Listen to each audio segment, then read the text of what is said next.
All right, good afternoon, everyone. It's so wonderful to be here. Again, for those of you who have been going to the series or participating in the series for a while, we're so excited and thankful to have all of you here with us today. I'm going to go ahead and welcome you to the series, and then we'll go ahead and transition to today's session. So I really want to start out by thanking you for being part of the series and welcoming you to the CAAASA, UCLA, CCEE, Advancing Equity in an Era of Crisis webinar series. The California Association of African American Superintendents and Administrators, or CAAASA, and the University of California, Los Angeles Center for the Transformation of Schools put this project together to support equity in virtual learning as we all shelter in place to prevent the spread of COVID-19. This work has been made possible by the generous support of the California Collaborative for Educational Excellence, or CCEE. We are grateful for their partnership on behalf of California's K-12 public school students. At the end of our session today, I'm going to ask you to complete a survey to evaluate our time together. If you're watching the recording of this session later on, you will still have access to the survey, and we'll ask you to complete that as well. And we want to make sure that you understand that, I know you may get lots of surveys, and it's really important that you know from us that we really want to hear your feedback, because we want to make sure these sessions continue to serve your needs and address your questions. And so please know that we've set up also an Ask the Experts portal that, you'll have an opportunity to submit questions in the chat today. And if you don't have your questions answered today, I'll send you a link to the survey and also to the Ask the Experts portal, where you will receive answers to your questions within 48 hours. And you'll also get a link to the website where you'll be able to download the resources from today's session, including the slide presentation and the recording. And so today's session, we have the pleasure of leaning into learning about extraordinary leaders in extraordinary times. And we have a wonderful panel of folks here facilitating today's session. I want to introduce you to Tonikiaa and Rita Suh. I'm hoping I'm not butchering names. Please correct me if I am wrong. We also, hopefully I've said that right so far. You did. That was perfect. Cool. We also have Tasha McDonald, and we have Kenya Williams here too. And so I'm actually going to turn it over to the facilitators to go ahead and have us lean into today's session. Please know that I will be here monitoring the chat, and I would love for you to, as I mentioned, submit your questions. Please be sure when you submit the questions in the chat, you need to make sure it says all panelists and all attendees, so that if you share resources, everyone will be able to see what you ask and what you share. So I'm going to go ahead and pass it on, and then I'll share those resources around the last 5 minutes of today's session. So take it away, ladies. Hi. All right. I appreciate the time, and I'm really happy to be here. And I'm really excited because I actually get to learn and have a conversation with the wonderful folks that are on the panel. And if you see me by chance looking to the side, it's not because I'm ignoring all the folks that are out there, but it's just because my side view of all the folks that we're speaking to are on the side. So it looks kind of crazy that way. So this is a conversation, and we want to talk about extraordinary leaders in extraordinary times. And just to say this up front, when we talk about extraordinary leaders, we're talking about parents, we're talking about students, we're talking about grandmamas, we're talking about administrators, superintendents, we're talking about the gamut, that extraordinary leaders find themselves doing things that they need to do in order to make sure that Black students can thrive in spaces. And the extraordinary times, of course, it's COVID-19, but just to be clear, there's always been extraordinary times for Black children. We've needed strong and extraordinary leaders forever. And we have strong and extraordinary leaders, and we need to continue to cultivate that. But COVID-19 we're not talking about extraordinary leaders now just because COVID-19 is here. We want to make sure that we understand that extraordinary leaders have to be there and critique dominant cultural norms of schooling, make sure that we're centering Blackness inside of schools, and we need to do that all the time, not just because COVID-19 has situated itself here today. So I want us to think about that, and this is going to be a conversation about what does that really mean.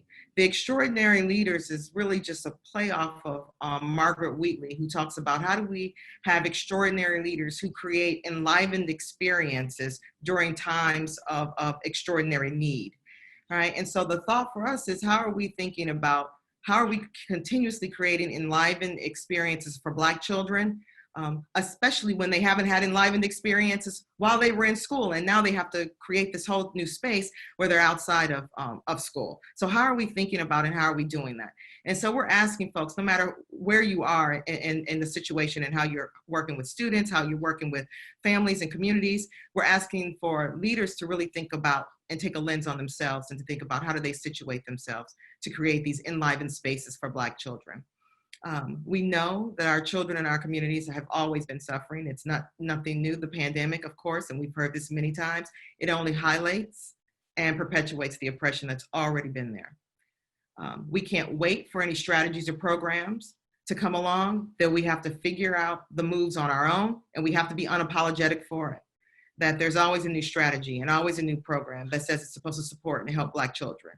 And oftentimes those new strategies and programs just perpetuate inequity and oppression.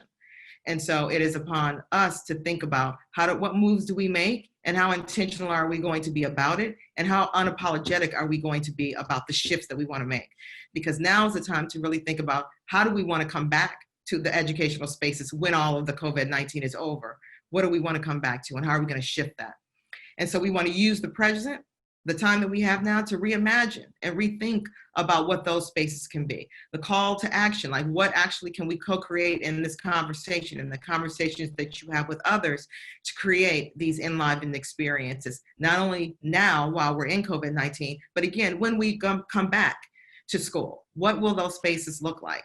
What will leaders do? What will you do to take on the challenge of saying, how can I create and shift something that was different than before, to disrupt the dominant notion of what schooling should be and what it should look like, right?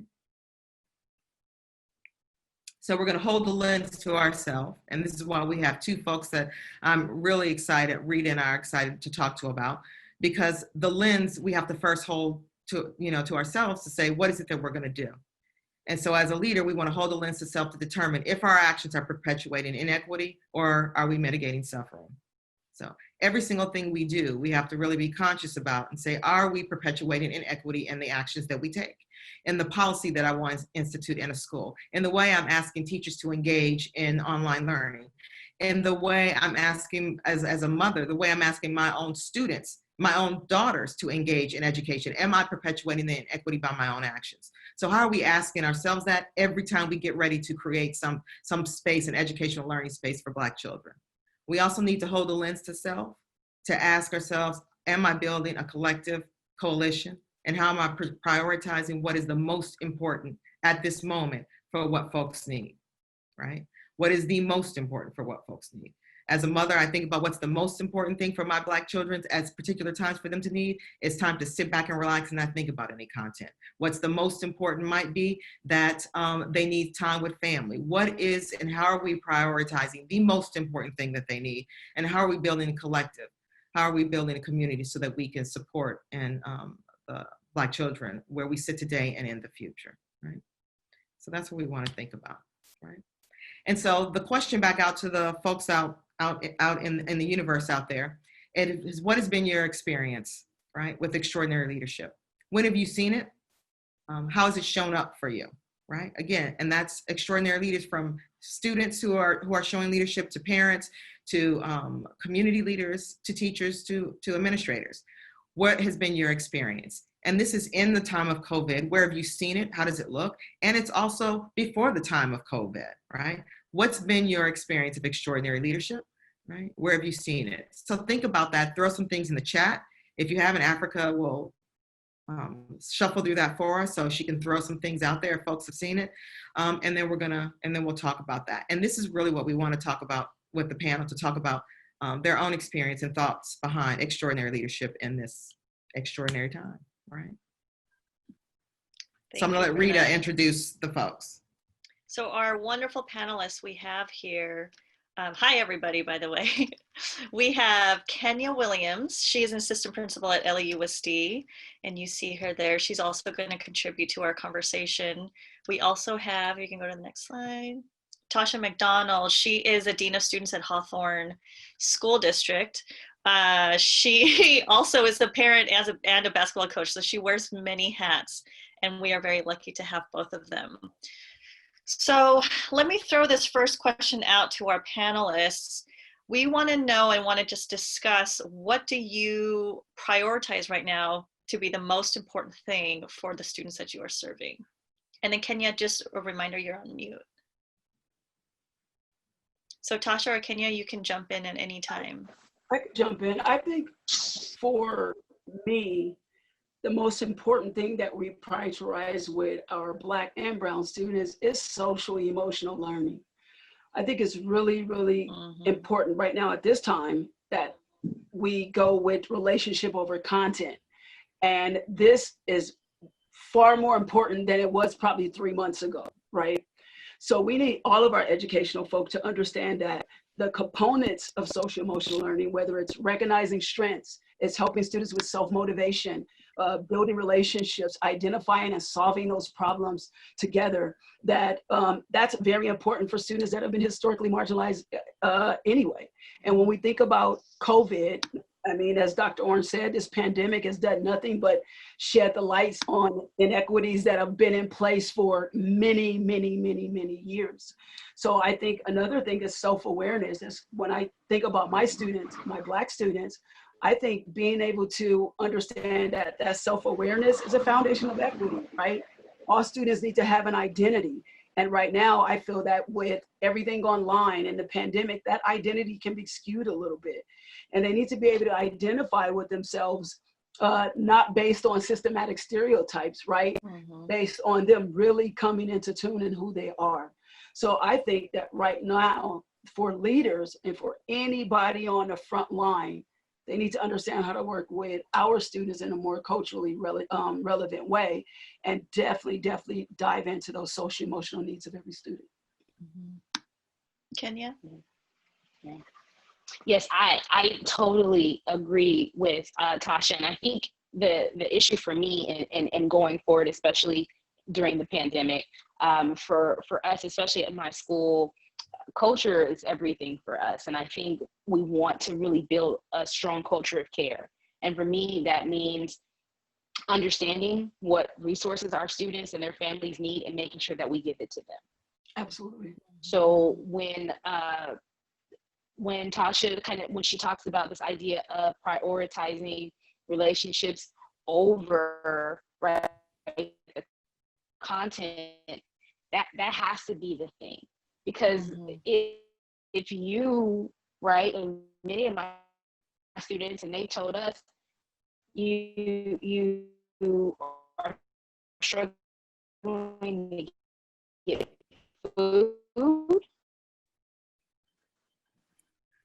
Sorry, Kenya, you broke up her. right there. We lost you right there. We lost you. Tasha, would you? Oh, I was just going to say too, when we think about that relationship over content, have a safe place to live. Oh, there's Kenya, she's back. Are suffering with mental health issues. I don't know how to be successful. You're not.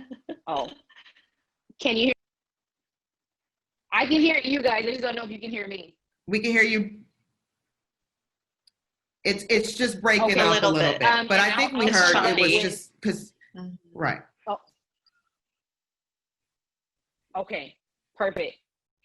It's breaking up a little bit. I think, can you just end it with, how are we supposed to move forward when students are struggling with whether or not they're going to be able to have things to eat, whether or not, there's a parent with COVID. And so the content piece over it was thinking about how to support students' social and emotional well-being was first and foremost for her. And so I know, Tasha, I'm sorry I cut you off as well, so please. No, I was just going to add to what Kenya was saying, that she had spoke about the mental health piece, because that's also important when we think about establishing and reestablishing those relationships before content. Our parents are going through a lot. They're grieving right now. They're grieving loss of jobs, loss of income, loss of economics, subpar medical coverage, and not even having appropriate mental health coverage. So I think it's important for us to really, really hone in on that whole part, that holistic part of not just the students, but the parents in our community, right? Because I feel that they need the support. I mean, it's a little bit different than historically set up where you can deal with the individual in certain cultures and our culture. And I'm speaking of Black and Brown and even some of our Asian Pacific Islanders. We need to deal with the whole family. I mean, we need to build that relationship with everyone. Not just the student themselves, because they don't have all of the resources. And Dr. Orange, you've mentioned several times in some of our homes, there are resources. Well, but there's a large percent that there's not. And those are the parents and the students that we need to build those relationships with right away. And definitely with 24 days left in school, around that amount, we definitely don't need to focus on content. Absolutely. I agree. And I think in addition, can you guys hear me just before it's good. Okay. So I think, and going back to that, I think we do have to think about the families because they are our partners in educating our children, right? And I think when the families are not okay, our students are not okay. And so I think our first priority, and going back to what Tasha was saying about mental health, is being able to reach out to those families and check in. You know, having the coffee with the principals, we do that through Zoom now, right? Because you're not going to be able to come to the school. And one of the first things we do is doing it like a restorative justice circle. Let's check in with each other. How are you feeling? What is going on? What are some needs that you have that you don't feel are being met? And with all the partnerships that we've built within the community, then that's our opportunity to say, okay, great. Thank you for letting us know that. And then finding those partnerships and connecting them. That's what this is all about now, is making sure that those kids and their families have the supports they need so that when we can move through this pandemic, we can now get back into thinking about the content. But right now we have to make sure that everybody's okay, because if you are not okay mentally, physically, emotionally, spiritually, it doesn't matter what book I put in front of you, how engaging this activity is. Kids are that's going to miss them completely. Absolutely. So that just my follow-up. So can I just throw something back? Sorry, Rita, I'm gonna just jump in. That's okay. I'm sorry No, that's this. okay. So I'm wondering, just from your own, as being an administrator, and both of you administrators, how do you take then to how are we're prioritizing this now because it's COVID-19, and I know both of you, so I know it's always been a priority for you. But what does it look like then when we start back school? And so now all of a sudden it's a focus on social emotional learning. We've had it before, but it's a focus on really centering, like, how am I centering the Black child in schools? Like, what will it look like? To me, extraordinary leaders have to be able to say, not only is this a moment in time, this is what we should have been doing this all along. It should never have stopped. So as you end up going back, like, how do you think about shifting the practices that have been taking in place in school that have never centered Blackness, have not centered Black family, have not looked at Black family as a unit? How do we continue that, even if we're not in COVID-19, because we should have been doing it before, but we haven't. And that's what I'm thinking about, like, leaders. Yes. If I could add one more thing, for teachers to not see it as a deficit, that everything that the students have been taking in from home is an asset. And like you said, Dr. Orange, the strategies, they're going to try to come up with strategies. But again, a lot of it comes from a deficit perspective. Absolutely. You know, I wanted to add, just to jump on that, Dr. Orange, and what Kenya was saying. The first thing when we transition, we have to make sure that these connections that we made aren't temporary. Absolutely. So we're making connections with students. We're doing small groups. We're focusing more on the social emotional needs. I run small groups. I have to ask myself, why do the students show up in my group and they don't show up in class? So we have to, at one point, sit down with not only the teachers, we have to sit down with every folk that is in the front lines of our student, that are working with our students. And we need a real task force that's going to make sure that some of these small things that we are doing, the assets that are coming from home, that they're on a continuum, right? They're not something that's going to end. And I think the most important thing is, I have to ask, are these connections temporary? So yeah, we got everyone an iPad. We got everyone a Chromebook to be connected to content. We've allowed them to have access to us while we're at home. And you're right, how do we continue this? I'll tell you how we continue it. We continue with small groups. We continue with building relationships with students and finding their interests. We lessen some of the testing, and we stop some of the homework. We allow students to have more of a voice. We make our classrooms more student-centered than teacher-centered. We go back to some of I like to call it the old school way of teaching, where we were able to talk to students and get informal assessments of where they are. I mean, it's not going to be easy, but it's something that can be done. I'm doing it with my daughter right now, and she's flourishing learning. The most important thing is, though, like Kenya said, we have to make sure these connections that we're making right now, they aren't temporary. Absolutely. Thank you. I agree. I'm only asking because it's really mean to me. Can you hear me? We're breaking. You're breaking up a little bit again, Kenya. Go ahead and try it again. I will. I think it's important for us to collaborate with the district. I don't think we should depend on them completely to lead this charge. We have our schools. I think they need community-based. They have to be community-based. And I think if we can do that, that allows us to develop those community-based partnerships that have an ear, right, to the community, that know what the students need, that know what problems, which areas need certain supports. I think that's important.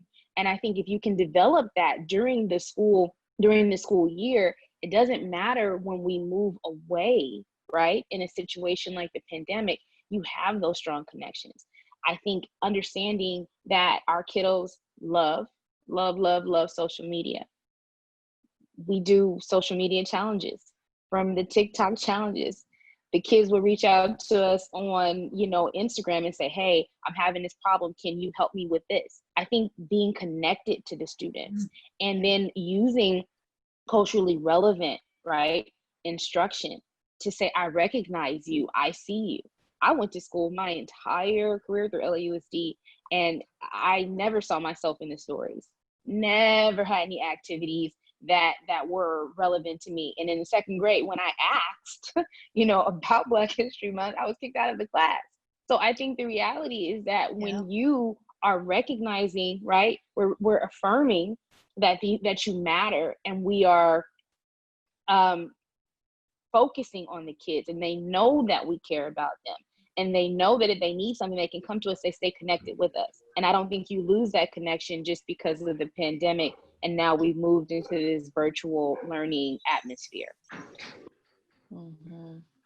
I don't think we lose it. I also have to be able to sustain it.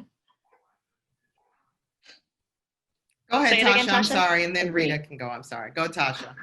I just said I agree with Kenya, Dr. Williams, is that I don't think it's necessary that we'll lose it. I think we have to find power in sustaining it. I think that's the most important thing, sustaining that connection, because no doubt we've had to be innovative to create these forms to speak with students. So when we go back, how do we get some of the other teachers, or how do we get some of the other educational folks? How do we get other people in the community, as you're saying, to continue these things, to continue checking in on Twitter and Instagram, or, continue using Google Classroom, continue to use Google Live and Zoom to be able to meet the needs of students when they're further away from us. I think the question is, how do we really sustain that in certain districts? And you make a key point. I think we do have to collaborate. I mean, collaboration is key to moving forward, and it helps us transform. I think districts need to talk to other districts. Leaders need to get in the room with other leaders. We need youth in the room. We need students in the room. We need parents in the room with us as well, in order to sustain, I think, some of the great things that we built right now. Because again, some of the things the students are getting from home, they are assets. And the things that they're getting from us outside of the regular arena will become an asset to them as well. So sustaining that is really, really important. Absolutely. Yeah, I was just going to add that there's such a culture gap where we have our school system based off an individualistic white American system, where our students, our Black, Brown, Asian students, come from a culture where it's community-based, where we are not individualistic at all. So when we have teachers who approach us with the individualistic instructional approach and not the relational approach, it's really hard for us students to want to do as much for you as we could or present as much, right? And if you don't involve our parents and our families and our communities, because again, that is part of our culture. We don't just live as one. When we're 18, we don't get kicked out of the house, right? We're all together and under one roof. So all of us are valued in that sense. Yeah. Great So, point. I'm listening to what everyone's saying, and I'm thinking about making like, what actions do we take? This is thinking about even the next question, like, what actions are we doing to support the centering of Black children in our own communities and in our schools? And one of the things that it brings to mind is that that educational leaders, for me, for Black children, really understand the need for education not to be just a means to an end to get to a college education, but it really is a means to an end to fight and to dismantle all of the structures that already oppress folks to begin with. And that if we don't use the educational system, if we don't go back and shift the way we think about the way instruction looks, the way our policies are situated and set up, and what we decide to teach and how we teach, that we actually eventually teach children that end up just perpetuating oppression on themselves all over again. Mm-hmm. And so to create enlivened experiences mean that we, again, have to think about the educational system very differently, that I think about it as a place of revolution, that it should be for Black children, that there should be a space where folks really understand who they are and how their identity then is transformed into something that fights oppression consistently. And if our schools aren't doing that, then obviously we send students back to a space where, again, they end up perpetuating oppression on themselves and on their own people. Absolutely. And so for me, when I think about what actions do folks take to support, it is literally, for me, for that principals or superintendents really come out of the box and say, the curriculum doesn't have to look like this. Our policies around dress don't have to be this way. And I'm willing to stand up and fight for that. I'm willing to exactly explain to you why. That our learning should be more communal than the way it is, and that parents should be brought in, and this is why, and these assets, and I'm willing to stand up and tell you this is exactly why. And that our students are engaged in lessons and engaged in a learning experience that help them recognize the educational system, that it, as oppressive as it is, and help them to be able to understand how to subvert it as they need to go through life. And so that, to me, is the extraordinary leadership that I'm looking for, right? That I haven't always done myself, but it's one that I'm definitely looking for. It's easy to fall back into the groove because it's the easy thing to do. The systems are already set up in place for you. But it's an easy thing to do. So I think about the actions. Those are the actions that I'd like to see for my own daughters when they go back and step back into the traditional school when COVID-19 is over with. And can I add to that? Please. I think that's such a wonderful point, because when we talk about the schools having a pulse on the community, that is what's critical.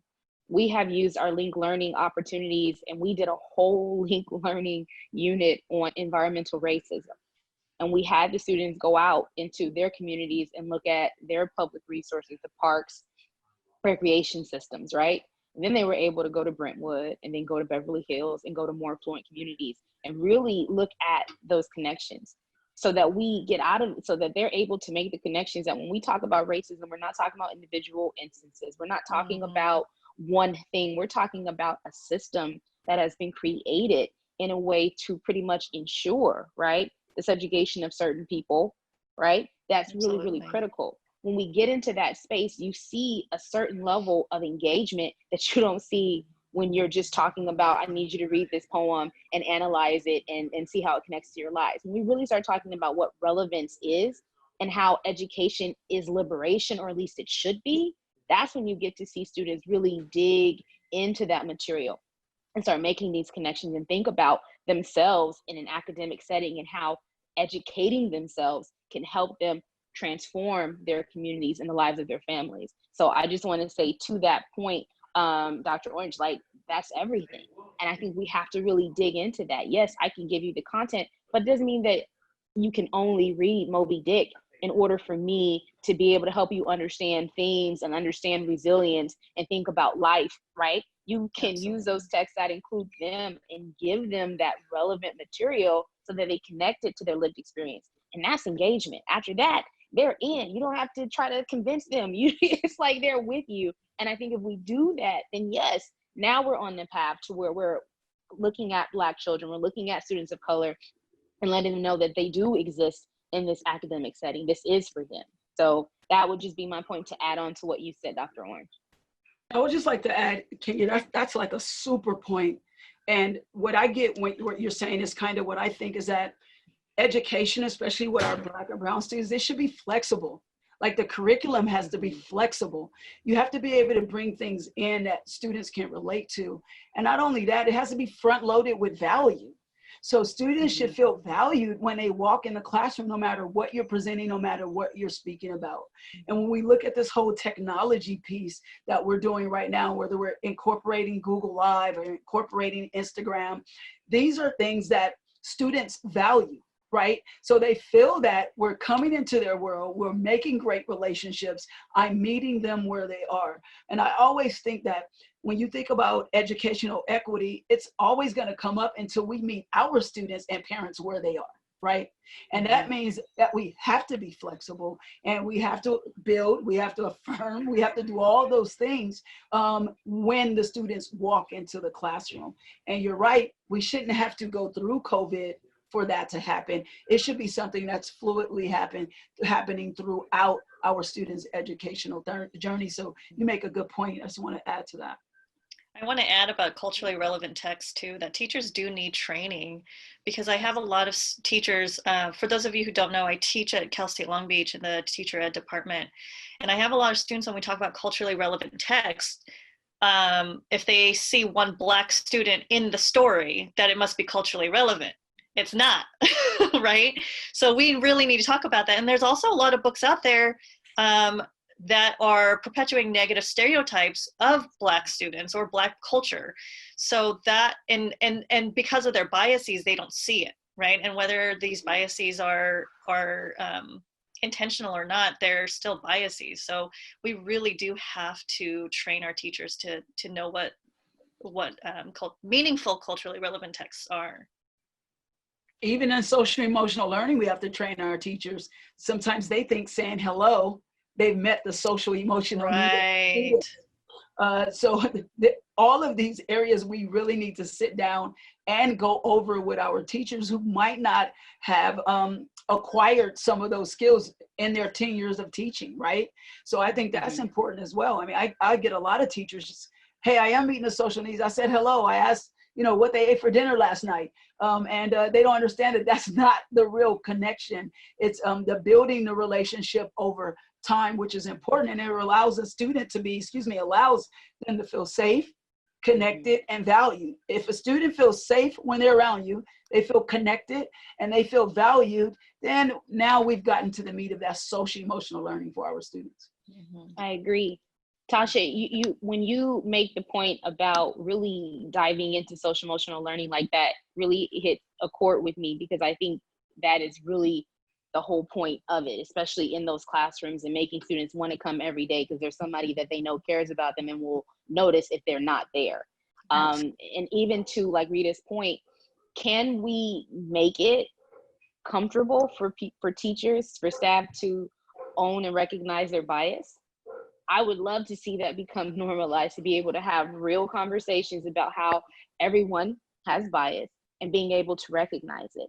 And I think maybe utilizing counter narratives, being able to make it a process within the school as we're starting the school year for teachers to kind of have to talk about the counter narratives, to talk about their own experiences and how they've used resilience and things that they've been through, and allow the students to talk. Because I don't know that we always come into the classroom understanding and recognizing the humanity of the teachers, for the students on the teachers' part, teachers on the students' part, that we see each other as actual human beings and people. And I think that's the part of where you start to really grow these relationships. That's really huge. But if I'm going in with my already preconceived notions about who you are, and I don't have a space where I feel safe enough to be able to own that and then work through that, that's a problem, because you're not always able to handpick each teacher that comes onto your campus. That's just not the way that it goes. So when we have these teachers, we have our staff building that community, that's huge. So I think that's a really important point that we don't necessarily always talk about in education, is talking about bias, owning that, and really making everyone sit in that, talk through that, and come up with those strategies that are going to allow them to be more effective in the classroom. So I think that would be something that I'd like to see as well. So can I I want to throw some other things out there as well, just listening to the conversation. So it's interesting that we want to talk about bias and things like that. To be able to center Blackness to me and think about Black culture and Black students, there is no choice as an extraordinary leader but to talk about race and bias. Absolutely. If that is absent from anything that you're doing in school, then you are not creating enlivened educational experiences for Black children. Point blank. I mean, if those are not the conversations. I don't know who said it, so if someone else said it, sorry, I'm quoting you, but it's okay for us to be uncomfortable, because students live in uncomfortable spaces all the time. All the time. And so if we're worried about the uncomfortableness of everybody else that centers around students and Black families, we're focused on the wrong things. The thing is, you can't create enlivened experiences if issues of race and culture are not spoken about and thought about and dug into very deeply. And also just thinking about my colleague of mine, Dr. Jeanette Powell, who's head of the Parent Project at Center X. She always talks about absent narratives. And I love the fact that she talks about this, and she educates me on this all the time. There are counter narratives, but at the same time, they're really absent narratives, because we're never centered inside of school spaces unless it's very intentionally done, right? And authentically created by us. And so it's the absent narratives that we're trying to bring forward. It is the learning that, Tasha and Kenya talk about in Black families that need to be present inside of schools, and even thinking about social emotional learning and how we even how we even think about social emotional learning, that how some folks think about someone raising their voice or a Black child raising their voice, they may think that they need to learn how to manage themselves, but not understanding that in Black culture, raising your voice is the way you manage yourself. I'm talking to make my point. Get it? Yeah. Okay, good. Now you got it. Now we're good, right? And so just those aspects as well. And so this is why there has to be intentionality to learn. Folks have to really be ready. Leaders, like I said, any leader, from parent to whatever, to have the conversations that are not there, to really make sure that we're centering who we really need to be centered, and we don't perpetuate inequity, because we end up going back to what's most comfortable and find those absent narratives. Absolutely. And Dr. Orange, I wanted to say, in order to get comfortable, you have to get uncomfortable. And that goes with what Dr. Williams was saying about being able to look at implicit biases, the biases that you walk in with, because when we peel that onion off, right, we start peeling those layers off, then we can get to the root of the problem. I like to think that too, we are in narratives, but they weren't just abstract ones like discipline, suspension. We're in a different type of narrative all the time. We're not in narratives that are centered around instruction, that are centered around meeting students' needs. We're always in a narrative that's reactive to some criminalized, right? Or criminalized. So I just think for us, and even myself, I have to think of my own biases. Like when I think that all of us here, we might be a little bit more resourceful than some of the students that we deal with. So we too might have some biases that we might have to check at the door when trying to help some of our students, and when we're trying to help others help people that look like us. I think that's important too. So I just wanted to add that to your point. You make a great point about that narrative, but we're in some narratives, but we're in some prison to pipeline narratives. We're in some other narratives. Exactly. That's what the focus is on. Thank you. So Tasha and Kenya, if you don't have anything else to add, I wanted to move on to questions. Did you guys want to share anything else in relation to these questions? No, I'm okay. Okay. Africa, if you can help me We wanted to address some of those questions, and the questions will go either to the entire panel unless someone on the side has asked a specific panelist. And but then if you can, go ahead. I was going to say, let me know too, because there was a question that was posed by Dr. Arms toward the beginning of the session about like, where are you seeing extraordinary? yeah, and that's what yeah. So Okay. I wanted to go back to that. So people can share if so you can help lead that with me. There's a lot in the chat, and a lot of it, like I've been scrolling through, there's a lot of like lot of love and a lot of amening and all that stuff. You're so good at Well, like when we're looking at some of the things that people have seen is with regards to extraordinary leadership, we've seen like leaders distributing food care packages, home visits with physical distancing, reaching out to families more than ever, compassion and encouraging self-care for ourselves as educators in order to support students. Also being able to be flexible with students and regardless of their circumstances. And I'll just read a few more. Seeing students mobilize around issues of concern and advocating about specific action items, which I love to see, because I think there's a lot of that happens too, like absent of the students, right? We talk about absent narratives. A lot of times that we're not considering student voice into and like what they have to say. That's so true. That we're serving, right? So I think that's really powerful. Parents demanding accountability for better academic outcomes. So that's leadership from the families that folks are seeing. So in this, just a number of things being shared there. I did see a question come through, which I think is a really poignant question, because I think a lot of us who've been doing this work for a while, really, it resonates with us to be like, yes, we need to make sure that we're being student-centered, and we need to make sure we're partnering with families, and we need to take away the emphasis on so many standardized tests and think about learning differently. One of the questions that came through in the chat is, what do we do if like we as educators are bought in and we believe that, but the folks who we're reporting to or the folks who are administrators in the building don't see the need for like authentic social emotional learning or student-centered learning? Can one or more of you speak to that? Like, what do you do if that's not supported in your school? I will speak a little bit to it. I think that teachers have power. And I think when we collaborate with our own peers, we begin to develop our own little powerful teams to where we can try things before they're actually introduced to the masses. And a good example of that is a check-in, check-out. We started trying it with a small group.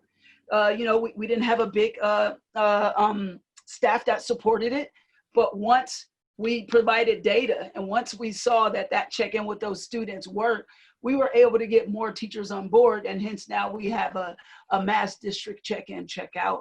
I think that we always have to, again, give ourselves to that value and know that we can we can spark the change among ourselves. We don't need 1,000 people to spark that change or to start a revolution, whether it's building social emotional needs, after school classes that deal with the needs at home. We could do that stuff ourselves. We could start it. And that's kind of what I do. I'm an initiator.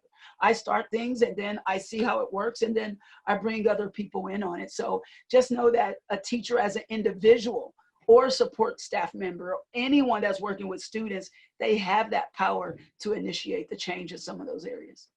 No one can knock you down for building relationships with your students. Absolutely. There's no administrator who will say, don't do that. Don't do that. Yeah. There might be one.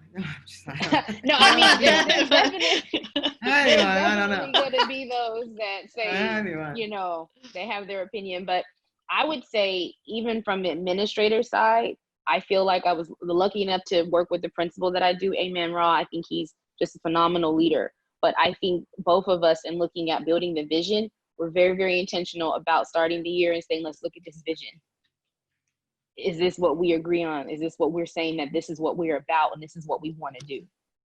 And if that's what we want to do, then these are the things that need to happen. And I think being intentional about that and what those expectations are, and the fact that we are a community school and this is what we value, I think we were able to kind of build in the expectation and understanding of what that is.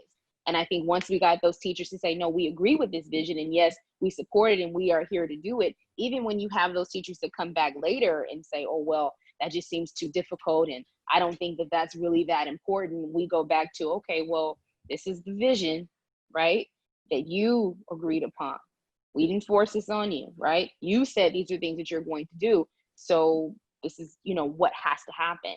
And I think that accountability part is what pulls that back, is we as a community. And I know I keep talking about the school, is because I feel like there's so much power in the school community.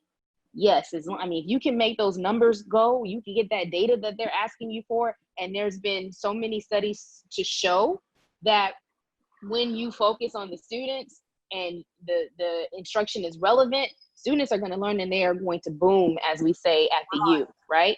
That's important. And if you can make those numbers go, I can guarantee you the district is not coming to you about, well, you're doing this program and you did a TikTok challenge and, what is this story? And shouldn't you be talking about this? Because those numbers are going. They're coming and saying, well, what are you doing?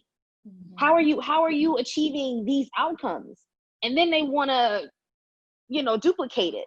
And now we're talking about change, but I think it starts small. As Tasha was saying, teachers have so much power. The schools have power. And I think that if you can start to show that it works, there's very small amount of people who are going to look at evidence, right, of success and then still have something to say. Absolutely. And I think that's probably where we have to really focus.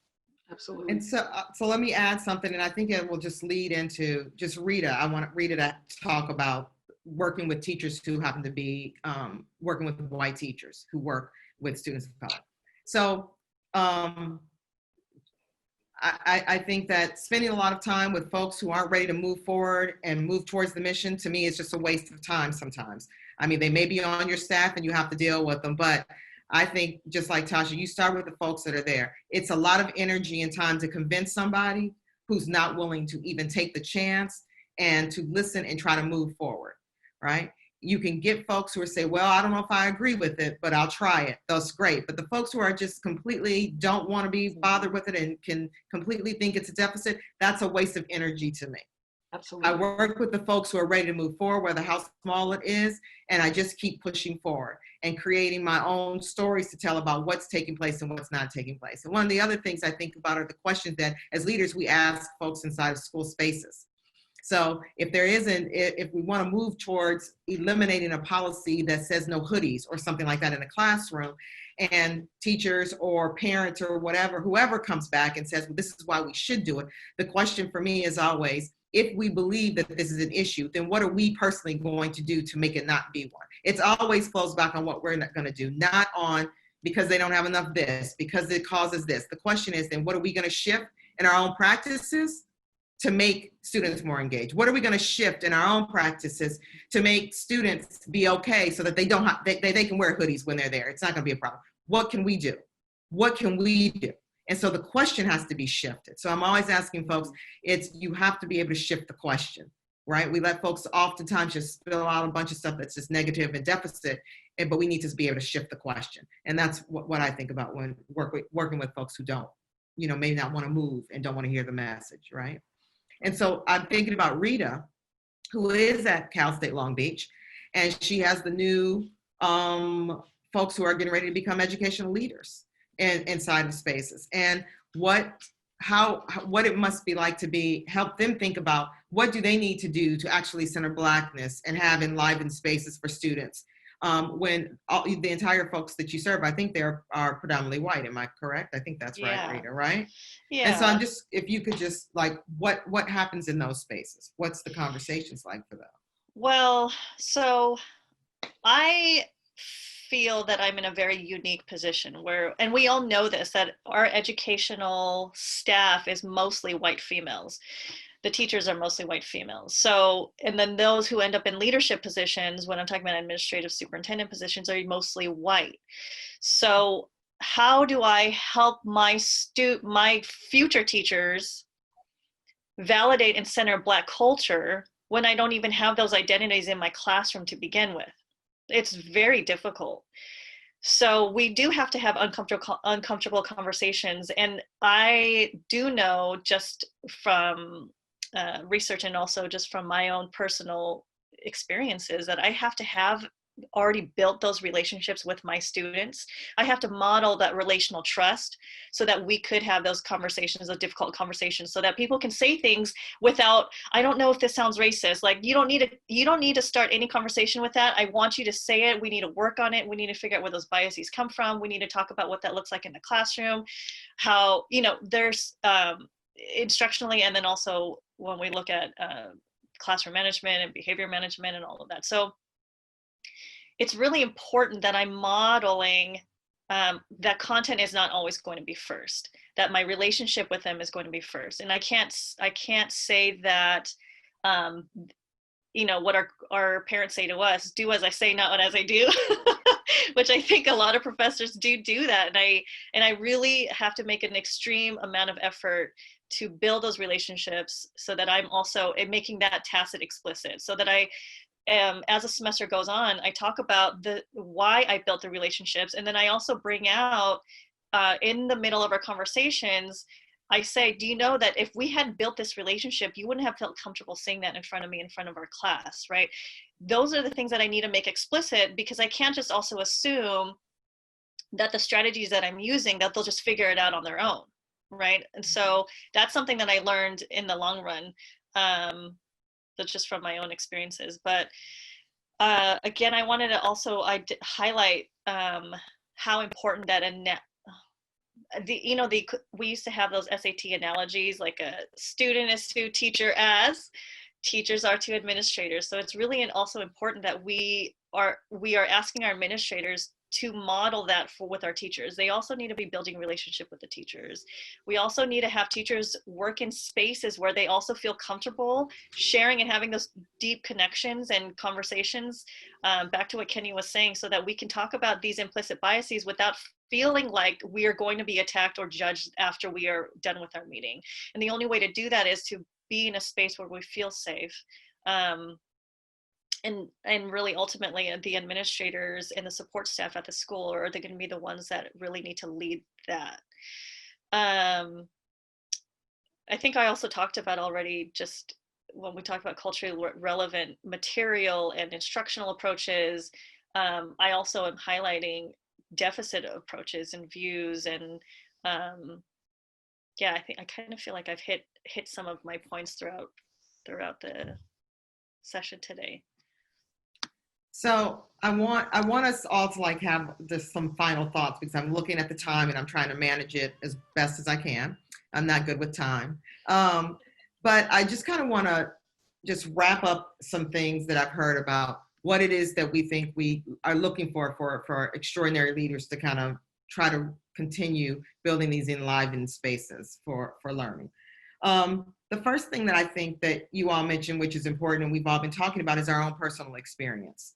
I don't want us to knock personal experience. I think the reason why we wanted to do it this way and have a panel is because context matters, and the experiences that we bring matter, and there is not a strategy for everything. There is not a new program that's going to be for everything. It is our experiences, and it's a trial and error, and we move forward that way, and we have to be comfortable with that.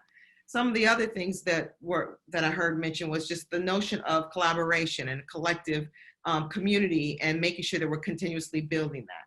Being able to be flexible, which is extremely important. You cannot be an extraordinary leader to me without flexibility and without being able to live in ambiguity. I say this all the time. You have to be comfortable with not knowing everything and not knowing where things might go, and still be willing to move forward and lead and keep going. I think Tasha mentioned the front loading and the value of that, or either Dr. Williams mentioned it, I can't remember, but how we need to just really front load the value that we have on Black students and Black culture, and how are we centering that in our schools, right? And that we have to work and speak with authority and unapologetic for who we are and what we think needs to be brought into classrooms. And so I think, again, taking all these things are things that we really need to just move, not just now, but to need to keep thinking forward as we move past COVID-19 into the next issue that we will have, because we know there is another one that will come up after this. They just keep rolling. So I want for everyone just to be able just to have some ending thoughts that you just might want to share and say something out. So anybody, please. And that's including you, Africa. You're part of this dialogue too. It's not just us. So anybody, just any final thoughts or ending thoughts you want to say? I just want to say that, I mean, if you ever wanted a vaccine for depowering the deficit view, we have it. If we listen to everything that we've said, you know, from the beginning, from flexibility, from value to understanding biases, to putting our students first, to meeting them where they are and connecting them, to building and bridging is what Dr. Suh was talking about with some of her students in her class. If we ever needed that elixir, I think that we have it, and here in this conversation, and just continue to kind of take this stuff and move it forward is our challenge. And it sounds like we have a great panel that's up to that challenge. Yeah. I guess I would add that whether if you're an educator, and it doesn't matter if you are in the classroom or if you're an administrator, I just think that you just have to be unwavering in your belief and in your passion to fight, right, for that, the equity and the access on the part of your Black, your brown, your students of color. And I think sometimes you're getting to the certain spaces and people are like, oh my gosh, here you are with pulling the race card, and oh, this is just, you know, it's always something you guys have been saying. I think you can't run away from that. I don't think that you can worry about being uncomfortable. I think you have to look people in the eye and you have to say, this is what I'm about and this is what I'm going to do. And I think that at that point, you were always able to build a coalition, because there's always going to be some people that are like, yeah, I feel that. And slowly but surely, you can infect, right, that whole community with what that vision really is, and you fight for people. But I think if we are not really willing to be unwavering, if we are not willing to be uncomfortable, if we, you know, kind of shrink away from conflict or those challenges, I don't think that that work is going to happen. And I think that if we can do that, if we can commit to it, I don't see how we can't bring about that change that we are all seeking and make sure that our kiddos, our kids are successful. And I just would add that. Amen. I want to bring in the parents here, because I think that after COVID-19, our teachers are going to have a different relationship with parents and see them in a different light. So parents, I hope that they continue to feel empowered to be as involved as they are currently in their child's education. So now it's not going to be, well, I don't know enough, I didn't go to school for this. No, you have just as much right, you have just as much power to add to your child's education. So it's not, I think now we all know it's not just going to be only teachers that are educating your kids. We are all in this together. So parents, please continue to stay involved and feel empowered. I hope when COVID ends that you don't feel disempowered again. I definitely want to add some closing thoughts, but I want to thank all of you for what you shared so far, because it's been really, talking about enlivening, it's been enlivening so much for me. And I think the thing that I want to just say is that this system, this oppressive system, this racist system, racialized system is an ancient system, and it's a hungry system, right? It likes to continue to be fed, like it's built, and it has, you know, all the structures set up to continue to sustain it, but we have to be hungrier. Right, so it's like, yeah, that's a strong, there's strength there, or there's like a lot behind that system, but we are stronger than that. And I think, like, you know, like you were saying, Dr. McDonald, around like, no, we don't need to wait for permission, we don't need to wait for somebody to be okay, you know, to approve what it is that we know is best for kids and their families. We just need to go ahead and lean into it. And then, like we talked about, like you were saying, Dr. Orange, like, don't worry about the folks who are on the margins, who are going to be naysayers and haters and trying to keep us from being able to make progress with that. We really, I think Ron Walker from the Coalition of Schools Educating Boys of Color talks a lot about the coalition of the willing, right? It's like thinking about building those coalitions with folks who are really about the same thing and moving forward to dismantle the injustices that we see. So I'm really encouraged by this conversation. So thank you all so much for what you shared. And so I want to just say in closing, I'm going to drop in the chat the link to the survey for today, so that you'll see that coming through right now. So that's the first link that I'll put through. There's another link that I really want to share with you here too, is that I mentioned a bit earlier in the session that there's so much that went on in the chat, very, very rich in there. If you have questions that you really would like to pose that didn't get addressed today, please don't be discouraged. This link that I'm about to drop in is access to the Ask the Experts portal, where you'll be able to submit some of your other questions. And then this last link that I'm going to drop in is the link to the website for today's, for the series for not only today's session, but other sessions as well. If you navigate to the picture in the description of today's session, you'll be able to access the recording from today's session and also the resources from the session as well. Just give it a little time because we need some time to get the files and upload them into the system, but just keep on going back there and checking, and you'll receive the supports that you need. And then we see on the screen too that there are the Facebook and the Twitter links that we hope that you will go ahead and follow and connect with. And I'm so encouraged, right, by this, because there's a lot that we have to face, but this keeps me going. So thank you so much for everyone's contributions today. Thank you. All right. Thank you. Have a great rest of the day. Thank you. Bye. Thank you, everybody. Bye. Bye. Bye, everybody. Africa, do we stay on or do we get off? I think I'm going to go ahead and shut the meeting down, and then we'll figure out with Dwight about the office hours piece. I'm not sure about that piece. Okay. Bye. Thank you, Africa. Bye. You're welcome.